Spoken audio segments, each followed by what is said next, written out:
Hello and welcome everyone to episode 5 of On Liberty, coming to you live from the Centre for Independent Studies in Sydney, Australia. I'm your host, Salvatore Babones, and joining me today is Jacinta Price, Director of the CIS Indigenous Program. Jacinta will be talking to us today about what social distancing means in the wide open spaces of remote Australia, where local quarantines and so-called biosecurity zones have become a way of life. Jacinta Price, how are you? I'm good, thank you, considering. But yeah, no, I'm doing quite well. Oh, well, considering, I was going to say, considering that I know that in addition to your work for CIS, you're also a town councillor in Alice Springs. That must give you some interesting perspective on coronavirus preparedness. Can you share some insights? I mean, what does this mean for local government where you are? Well, for local government, we've wanting to make sure that we're supporting our community to the best of our ability, particularly for our ratepayers. I think it's really important. So we've made sure we've put some measures in place that can assist ratepayers if they need to apply for hardship through this period. But the interesting thing is, I think. The majority of ratepayers are doing okay for now, and considering our circumstances, I think we're down now to 3 active cases of coronavirus, and 3 weeks we haven't had a new case. So I'm sort of glad we didn't have any knee-jerk reactions to the circumstances where we put in some drastic measures to deal with the possibility of hardship. We've sort of just watched as it's all unfolded and acted upon the information that we've been given. And I think we could be in a better economic position than we thought. Right. Now, a quick shout out to Diane and Rosalind, who are here watching, but I'm also expecting my mother, Mom, if you're there, hello, and we get a lot of people watching from overseas as well. Can you help ignoramuses like me, and maybe some of my friends, give us some context on Alice Springs? I mean, how big is it? How remote is it? What are the challenges of living there even when there's not coronavirus? Sure. Well, I guess we're right smack bang in the middle of Australia. Any major city from us is 1,500 kilometres north or south. Right, that's 1,000 miles or so. Yeah, that's about 1,000 miles or so. And then our closest town, next sort of town, is about 500 kilometres from where we are. So if you want to drive to the next town. And by town, like, how many people are we talking? Well, I think the population of a place like Tennant Creek. Now, don't quote me on this because I know. No, unofficial. I know our population here in Alice Springs is just below 30,000. So Tennant Creek is probably half the population. Wow. So if you want to drive to the nearest town of 15,000 people, that's 500 kilometers, 300 miles away. Wow. So are there full hospital facilities in Alice Springs? In Alice Springs, there are, yes. We've got great hospital facilities here. There's a hospital also in Tennant Creek, and then for the remote communities, they have clinics in most communities as well. So, but any sort of major issues.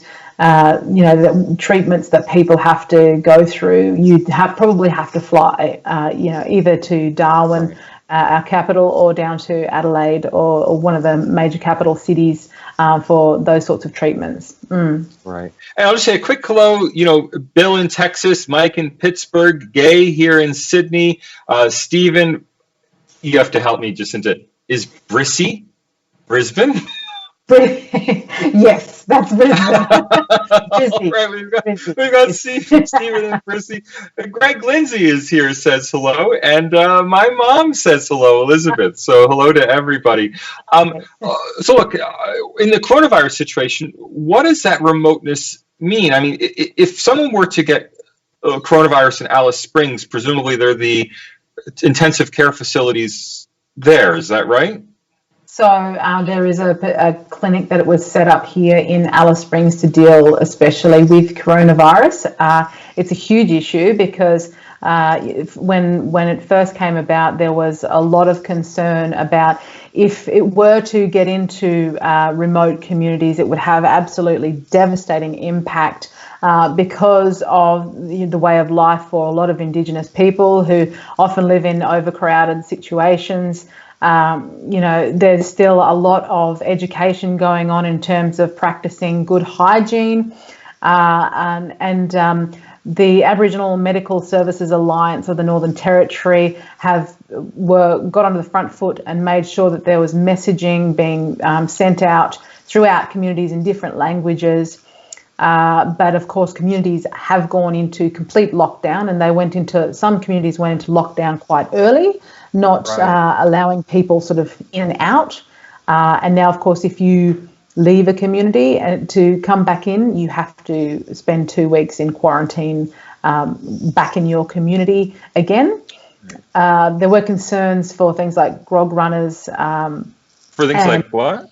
Grog runners. So individuals who would, in some cases be taking alcohol into restricted areas, into communities, and, they know where all the back roads are. So I think the authorities cottoned on, obviously, to that quite early and got onto the situation. I know of a situation up further in the Northern Territory where such individuals had found a back road into a community, so the authorities went and felled trees to ensure that those tracks could not be used. So, seriously? So you have police setting up roadblocks and almost like a military situation. Oh, yeah, yes. And, of course, that's what's happened since our borders closed. There's been police and there's been military police on the main roads coming in and out of Alice Springs to ensure that any visitors that arrive have to go directly into quarantine for 2 weeks. And generally, I think most people in the community, we're not sort of experiencing the same sorts of things that are going on in places like Sydney and Melbourne. Our authorities, our Chief Minister said, the authorities won't necessarily be, applying those stringent measures because I think we'd probably see an increase in individuals, having to face court for some of the measures that are in place.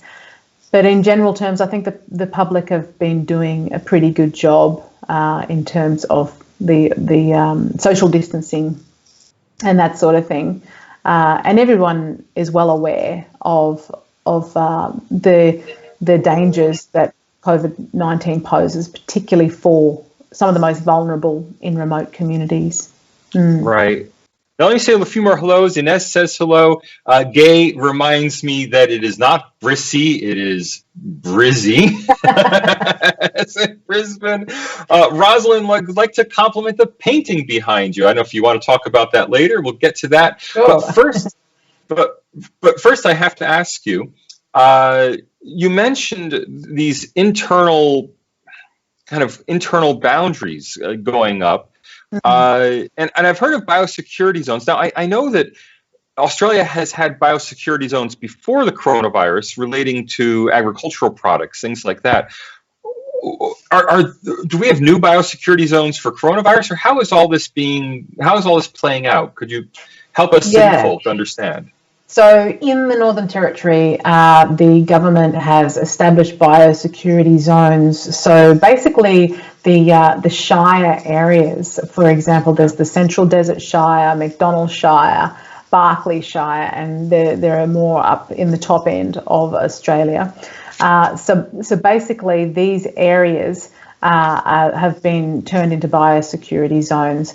So the municipality of Alice for coronavirus. Specifically for coronavirus. Okay. I mean, the interesting thing is for Alice Springs, we are contained within our municipality, and outside of that, for example, in the biosecurity zone, people can travel from a community which is communities that are 500 kilometres apart from one another. However, I think the vast majority of people are understanding the need to stay put in their communities.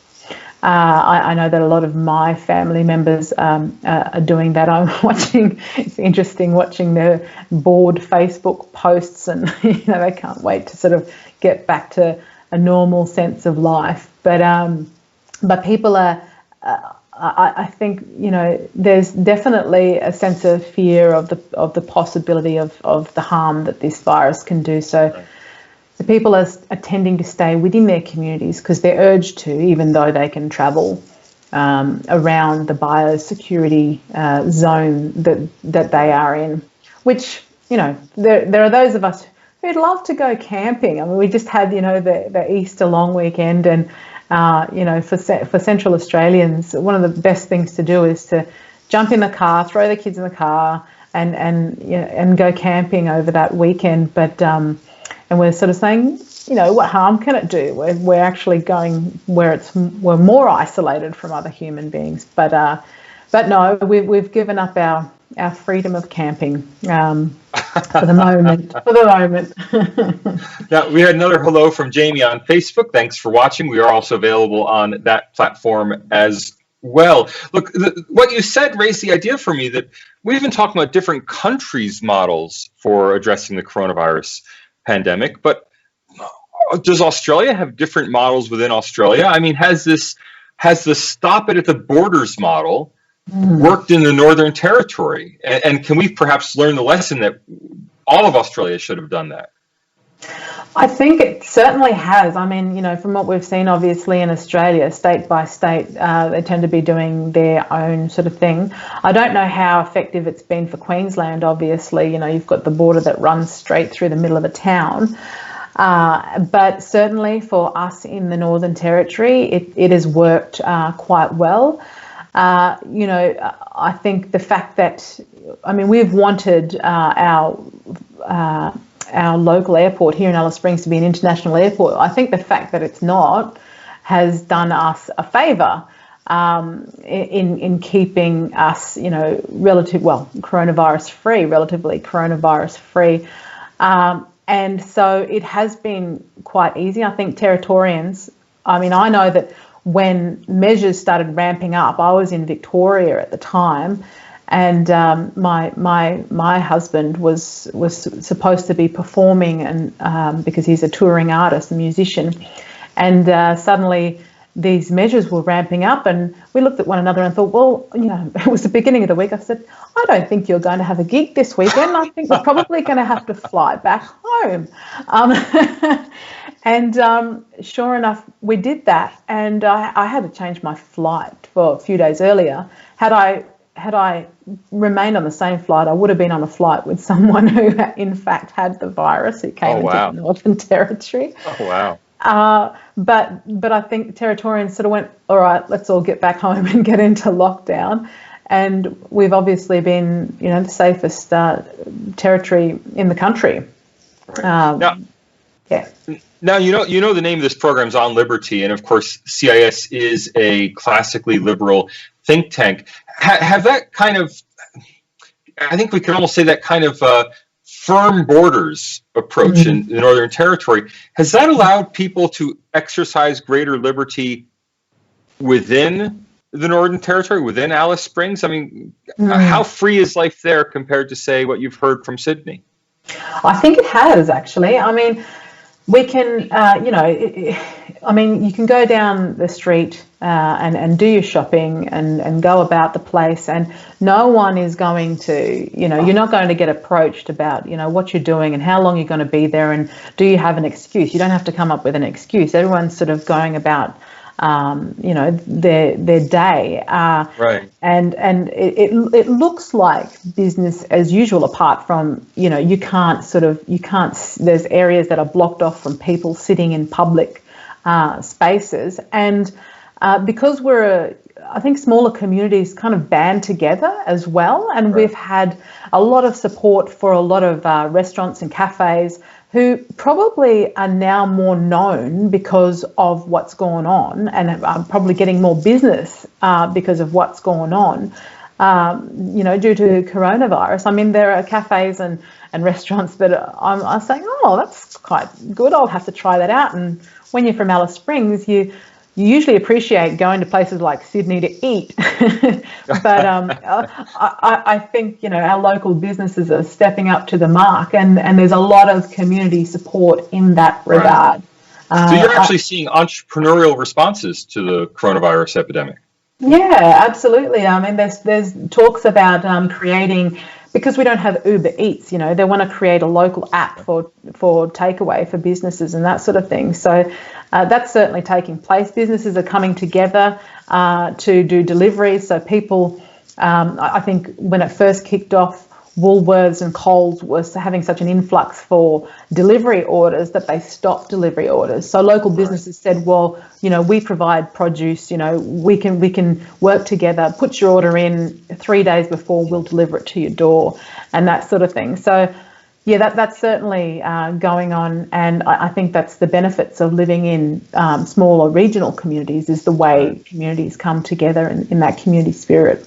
Right now, I'm one of those people. I've lived in Australia 12 years, and I have never been to remote or regional Australia. I'm going to make a promise to come visit you next year once these restrictions are off. Yes, I'm coming. But I often hear about the lessons that city Australia can teach remote Australia. The things that remote Australia gets wrong, how it's backwards, how it needs greater government intervention. It needs lies. That's what I want to ask you about. How it needs the paternal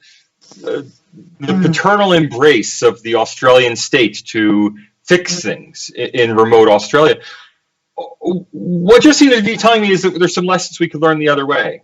I have always said there's lessons the rest of Australia can learn from regional and remote parts of Australia. And I mean, I've always said it in terms of race relations. I think me growing up in a place like Alice Springs with an Aboriginal mother and a white Australian father, that was the norm, and the norm for many kids growing up here. And so I think there's a lot that so-called civilized and more, cities can learn from regional Australia. And I think it comes down to, as I said, it's about community, and it's about the way you come together when times are tough, and that sort of thing. But yeah, most certainly, we can learn so much from each other, but I think there's a richness most definitely in regional and remote areas about what it is to be human again. It's more of that human contact and coming together. Now, in my world, in the academic world, we often hear, community and the market presented as alternatives, how community means government. Mm-hmm. And when people talk about business in the market, that's somehow anti-community. But it sounds like you're not seeing it that way. You're seeing businesses as being embedded in the community. Absolutely. Absolutely. And, for us, our businesses, they create jobs, they keep the economy going. We've always, in the Northern Territory, pushed to support local business because, of course, with the ease of the internet and buying online and that sort of thing, I mean, it's had an effect on businesses all over the place, not just in your local community. But I think circumstances such as this, and also, what we saw in Australia with the fires and the drought, this push to buy local, is certainly it's working, and those messages are understood loud and clear. Particularly in regional and remote communities. Definitely, business is a big part of people's lives and keep towns going. Now we're going to get to viewer questions in a moment, and those of you who are listening right now, please do feed your questions in, preferably via chat on YouTube, and I'd like to take as many viewer questions as possible. Before we go to the viewer questions, I do have to remind everybody that Center for Independent Studies is an independent think tank. It takes no government funding, and that includes the job keeper payments from government. CIS has not applied for JobKeeper allowances. As a result, staff at CIS have had to take things tough. I'm not going. I I know that you do know that people have had to make sacrifices in order to keep working at CIS and do the work they believe in. So I'm going to ask you who are listening, those of you who still have jobs like me, to go ahead and make a donation. And there'll be a donation link down there. Just go to cis.org.au, click the red donate button. I myself, although I cooperate with CIS, I myself am a donor to CIS. I'm both a member and a donor. I'd like you to become a donor too. Even if you're already a member, that's much appreciated. But please consider if you can put an extra $40 into CIS, we'd really appreciate it.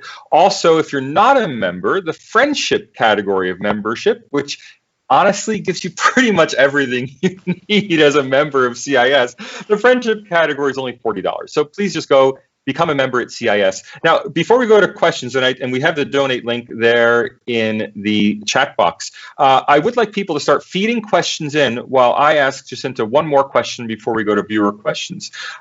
Question for you, Jacinta. Here in New South Wales, we have been having trouble getting schools reopened. They're talking about phased reopening. The unions are arguing, the government wants to start with the little kids and work up. The unions are saying, no, we need to start with year 12 and work our way down. But I hear that you, in Northern Territory, your schools are already going. So what's the situation with that? Yes, the kids are all, this is the second week back for kids in the Northern Territory. They're back at school again. Obviously our circumstances are quite good for us, so this has allowed for kids to go back to school. I know that in Alice Springs we've got an Indigenous boarding school, which is for kids in remote communities to come and do their high school and board. Their circumstances are a little bit different, and they're sort of lost in between public and private school. That area, and they're unique in that they're there set up for those schools from remote communities, and the government hasn't yet announced for those kids to come back to the boarding house. It's probably quite safe in the boarding house for them, but and the other thing is I'm sort of in talks with them just to find out how their circumstances are and how they're coping, but not all of their students will have access to remote and online learning. They have their own TV channel, which helps for the kids out in remote communities, but they've yet to try to get the ball back rolling. But for all other kids in schools, they're doing all right. They're back at school. I'm just looking forward to sending my son back to boarding school in Sydney so he can complete year 12. Right. Well, so we do have a question from Gay, and it's a bit of a personal question, so I'll leave it to you if how much you want to answer it. Ask Gay is asking if the online trolls who often criticize media personalities like yourself, have they been easing off during the crisis, or have you faced the same kind of online trolling during the crisis as before? I think they've eased off a little bit. I think it's really interesting because some of those more controversial sort of issues have taken a back seat, which I think is great because it's meaning that, Australians are focusing on more important issues, on coming together as Australians, as human beings, instead of being divided by race, because obviously COVID-19 doesn't discriminate. I think there's been some attempts in some articles. There was an article in the SBS talking about if our Prime Minister doesn't act swiftly to support those in remote communities, if people start dying, you can call it genocide, which I think is absolutely ridiculous and appalling that one would suggest that. But those sorts of issues that are, controversial, people just don't have time for it. I haven't really been experiencing much trolling. So I wonder if I'm doing things right, actually. No. Well, actually, David specifically says that you're getting things right. So maybe that's a good sign. We do have a question from Diane. Diane's wondering how many children from the Northern Territory attend boarding schools in Sydney and the other capital cities. Is that pretty common? It is common. It is common. There's certainly Indigenous kids from remote communities that attend boarding schools in some of the major cities. And I know for them, they're looking forward to getting back to their school as well. And this is obviously going to impact their education in some way, especially if, it's not entirely known how sophisticated some family setups are in their remote communities to gain access to the online learning, capabilities. So, for a lot of this, it's all sort of waiting and seeing what those impacts are going to be as time goes by. But I guess now that we've all been through this, obviously there will be so many measures that will have to be looked at as to where the cracks exist, where people have fallen through, where kids have fallen in between the cracks in terms of education and that sort of thing. But yeah, there's certainly a lot of remote kids from remote and regional places in the Northern Territory that are wanting to get back to their boarding schools. My son being one of them. Now we have a question from Mitchell, which, as it happens, is exactly what we were talking about before we went on air. Mitchell points out that yesterday marked 250 years since James Cook landed or invaded, depending who you ask, he says, at Botany Bay. How can we reconcile two versions of history when it comes to race relations in Australia? Well, I think, I've always said that it's really important that we learn our country's history in its entirety and hear all sides of the story to really understand one another.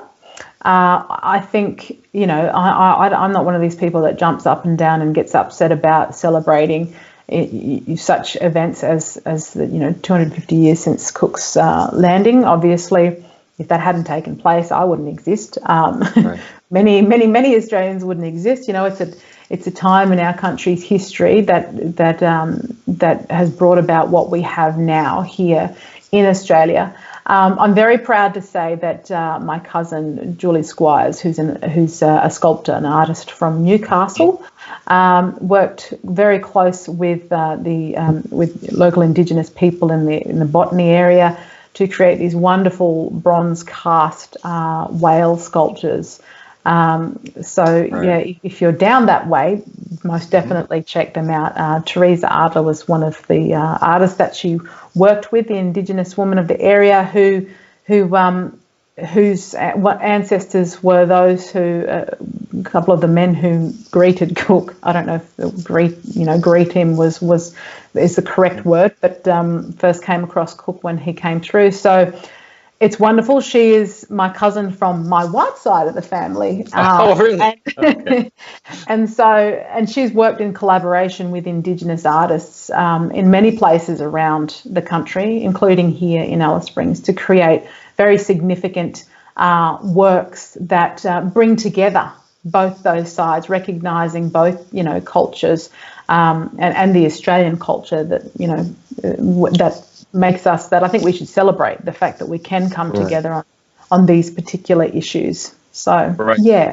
Now I will make another plug. We would love to have people subscribe to the channel. We're trying to get up to 10,000 subscribers. Don't ask me why. Greg out there, talk to Greg. He's the one who wants us to get up to 10,000 subscribers. It's just a random number that has no significance except for Greg's. For Greg's sake at CIS, please do click the subscribe button. Also, we'd love to have you like the video. The more people who like the video, the more chances other people will see it. Oh, and I just got the news. We are up at that 10,000 subscribers. We're now looking for 15,000 subscribers. So, okay, thanks, everybody. Let's go 20. Let's go 20. You got it. 20,000 in 2020. That's our new goal. And we would, of course, really appreciate the donation. So if you're not a member, please go to cis.org.au. Don't forget the AU. Become a member of CIS or please leave a donation. Now, I know you come from an interracial family yourself. There are interracial parts of my family, and my family's an integrated family. But on top of that, everybody's interracial, right? I mean, I'm fond of pointing out Queen Elizabeth. Queen Elizabeth is descended from both the Prophet Muhammad and Genghis Khan. Seriously. Okay, so we're all interracial. You pointed out that had Captain Cook not come, you wouldn't be here. So we have this question from sorry, we've had so many questions. We scrolled up. We had a question from Stephen who wants to know if there is a hostility to white Australia in your area, or is this just a white media projecting their own sense of guilt onto Australian race relations? It's always the white media projecting their own sense of guilt. I mean, this idea of growing up in a place like Alice Springs, I didn't think of anyone as different from one another. I thought we're all human. The whole world came through here, and it wasn't until I realised other parts of Australia where there's these issues going on in terms of race relations. I'm going, well, hang on a second. Come check out how we do it in Central Australia, and you'll realise, we are just all human. And of course, the media has a huge, role to play in all of this. And unfortunately, I find that they often do the wrong thing in terms of trying to make race relations stronger in Australia. But where Alice Springs is made out to be a racist town with poor victimised Indigenous people and raving redneck white people, it couldn't be any further from the truth. And you're talking about interracial backgrounds and we're all different. Well, it's funny because my my mother did the DNA test. DNA test. What her background, and obviously she is nothing but Warlpiri. That's all she is. But and I thought it was hilarious because I said, they're not really going to know how to categorize you, and so she was placed as she was defined as being linked to Melanesia and Australia, and right. That's it. One day I think I'd like to get my boys to do one because their grandmother on the other side is Mauritian, so she has French Creole, Malay, Indian, Chinese. They have a great grandfather from Mozambique, but then their other grandfather has got Scandinavian, Irish, Scottish, German. It's a whole melting pot, and what I tell my children is, really, this whole world belongs to you. You're a citizen of the world. Hey, you could make a land claim on just about any continent. well, England did, and Elizabeth gave up those claims apparently. Look, we have a question from Emily Jane. What steps do you recommend government takes to get Indigenous communities, so to speak, back to normal after the coronavirus? Is this an opportunity for some kind of improvement or change?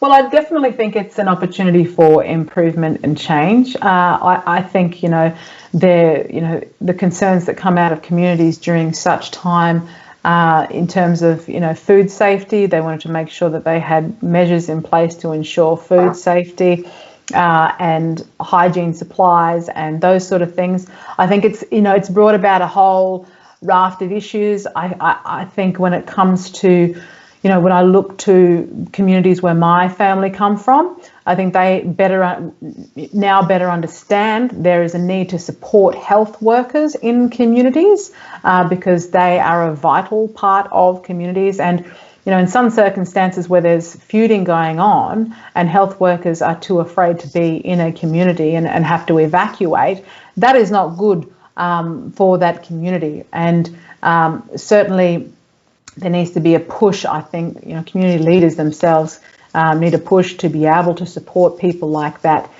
within their communities for anything, not but particularly for something like this, like a pandemic.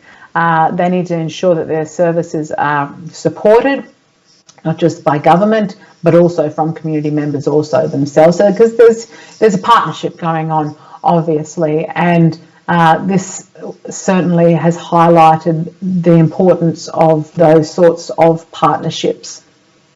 Right. We have a question from William. And William, I apologize if I get it wrong. We're getting this question secondhand. I think he's on Facebook watching, and we've got it being fed to me through a chat window by our producers. But William asks, with the need to get things open and going as quickly as possible, what are the opportunities for people looking to get to work? And he's specifically curious about job employment or job systems that enable work experience. That help people get work experience to help better prepare them for the job market. So maybe internship programs, that sort of thing. What are your thoughts on how we get people upskilled so that they are ready for the job market? I think that, nowadays, I think young people aren't necessarily drawn to the idea of going to university. I don't think there's a great incentive. Hey, don't say that. Don't say that. I think job skilling. Job's on the line here. I think skills are really important, and so is life experience, and certainly work experience is incredibly important, and particularly. Look, if it goes hand in hand with a university degree, I think it's even better because quite often, when people then go into employment, they require a level of experience as well. And I think certainly in regional areas and remote areas, we're seeing a sort of a decline in those who are taking up apprenticeships and that sort of thing. And I think they keep our communities going. And I think it's really important for all, not just young Indigenous people, and we're certainly seeing an increase of Indigenous people getting through high school and through university, and it continues to increase as the years go by. But certainly, I think apprenticeships and trades are just as important, and from they're essential workers as we're seeing. Right. So. Oh no, I'm just kidding about universities. We're worthless. I mean, hey, you can lose your jobs, eh? I'm especially interested in the gig economy and how the gig economy is enabling people to skip that university phase, because when you're in the gig economy, no one cares about that university credential. They care about your past reviews that people have left about your work. And so if you're highly skilled and you're able to do anything from graphic design to public relations to coding, you can do it from Alice Springs. There's no reason to have a university degree and be in Sydney. Are you seeing the gig economy on the rise and the high quality gig economy on the rise in remote Australia? Most certainly, and I think absolutely, when you've got access to the world through the internet, that's definitely something that's taking place, and the opportunities are far greater. And not only does it, with all that experience, do you have the opportunity to, just about go into the job that you want in that area, but it gives you more opportunity to start up your own business as well. And there are so many, opportunities for business online and that sort of thing. It's, speaking of the gig economy, I'm a former artist, singer-songwriter. My husband is a touring singer-songwriter and that sort of thing. Right. And they are going through an incredibly tough time right now and are having to. This is their main way of connecting with audiences is through the internet. And I think it's going to be ever more present as we go into the future, particularly because of this situation. I'm looking forward to, I know my husband's looking forward to the measures being lifted so that artists can start to move again, start to get in front of their audiences, festivals can start and that sort of thing, right. Because they're falling somewhere in between in terms of the job keeper, job seeker right. area, and a lot are falling between the cracks. ScoMo, if you're listening, shout out for all the artists, get behind them and support them.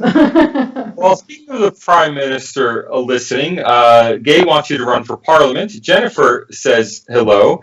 But Peter Curti, our colleague, asks, do you think the new spirit of being in it together will help or hinder the push for constitutional recognition of Indigenous Australia?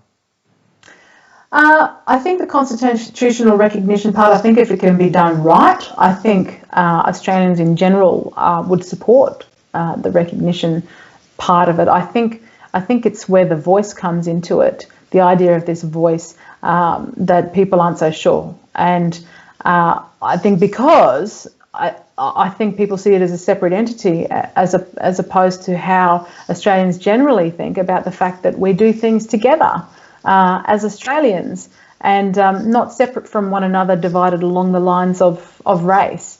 And I think this situation is reinforcing that thinking. Right. Now, we're going to have to wrap up in just a minute. I do want to remind people that CIS accepts no government funding of any kind, so it all relies on people like you leaving donations. So please do consider. There is that donation link in the YouTube comments section, or just go to cis.org.au. Of course, we'd love to have you as a subscriber, and we'd love for you to be liking this video. I see that there are currently 47 people watching at this very moment. Only 12 of you have liked us so far. Though the good news is, we've had no thumbs down, so that's something. We have a couple of final questions. Richard is asking about the transition to short courses. With universities now being pressured to give short skills-based courses, are we going to see that transition from the full university degree to short course skills-based training? Well, it'd be interesting. I know there's certainly those who'd probably like the idea of being able to do that, but hopefully it brings about, people who are skilled enough to then, go forth and in that area of employment. But I know that, for many busy people out there, that's probably something that they wouldn't mind taking up and hoping that it does eventuate in that way. I think a lot of things are now going to be looked at differently and change somewhat as a result of what we've all been experiencing. Right. And Diane also piggybacks on that, saying that the skills training is the key. Look, I want to ask you one final question before we go. We did have a question. We had a comment about it already. What about the painting behind you? What's the story? That's right. Okay, so in a previous life, I worked as assistant curator with our galleries here in Alice Springs at the Lewin Galleries, and I've also worked at the Museum and Art Gallery in the Northern Territory in Darwin. So I love the arts and Indigenous art in particular, because my family were all part of the movement when it all began in the 1970s, and but this painting behind me, I was lucky enough to snap it up by an Amrita artist from the APY lands. Each year we have the Desert Mob exhibition, which is all the art centres throughout Central Australia coming together. It's some remarkably beautiful work. But we also have, and because they're quite pricey as part of that exhibition, but we have a marketplace. Everything is under $200 at the marketplace. Oh, wow. And I managed to snaffle this one for a pretty good deal from Jala Arts. So shout out to that lot out there. They've got some wonderful artists, and I've got a house full of art because I've got family who are artists. So I'm lucky enough that I didn't necessarily have to pay for all of those, but they're significant to me because of the dreaming stories that they tell in my family. And my mother is also a wonderful artist herself. So when I post this, I'll maybe post some of her artworks up there for people to see as well. But that would be fantastic. My own mother is an artist in wool. Wow. Yeah, with the needles. Well, we do have a beanie festival, which has been postponed this year, obviously, but every year we have this incredible beanie festival here in Alice Springs, and people send their beanies in from right around the world with some magnificent creations. So who knows, maybe your mum can send in for the beanie festival and the exhibition during that time. Look, the audio went out just for a key second when you were talking about the desert exhibition. Could you give us the name again and maybe even the rough dates for the exhibition? Sure. So the Desert Mob exhibition is around August, September every year, and it involves artworks that are sent in from all of the remote art centres throughout Central Australia. Desert Mob, that's the one. And do you expect it to go on this year?